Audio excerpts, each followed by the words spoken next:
Hello everyone! Ang content ng vlog na ito ay today punta kami ngayon sa town kung saan ay i-date ko yung aking dalawang kids. Mag-date kaming tatlo.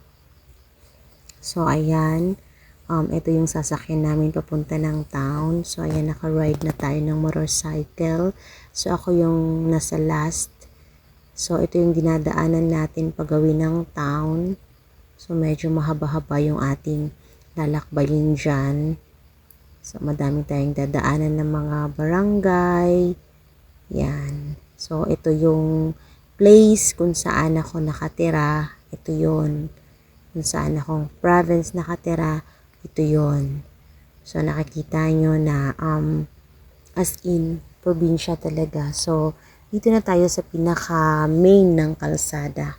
Ito na yung road niya, pagawin ng town. So, medyo liblib yung place namin. Kaya, ayan. Talagang matatagalan ka kung ikaw ay maglalakad papunta na naabutin ka ng siguro sa kung lalakarin mo siya, aabot ng 1 hour. So, hindi naman tayo pwede maglakad kasi nga nakakapagod yun. So, sumakay tayo ng motorcycle. Ayan, nag-rent tayo ng motorcycle para papunta doon. At saka matagal-tagal na rin ako hindi nakaka-ride ng motorcycle. Simula nung umalis ako dito sa lugar namin. So, ayan.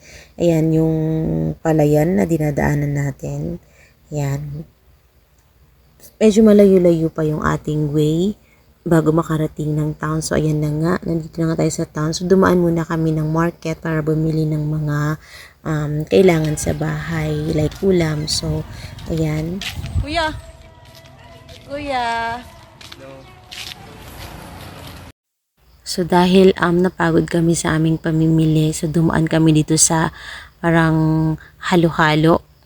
Ito yung parang bilihan ng mga dessert or something or snack or something. So, ayan, nagbanding kaming tatlo dyan. Medyo, Kuya! Bakit ka nahihiya? Kuya! Ako. Jeneline.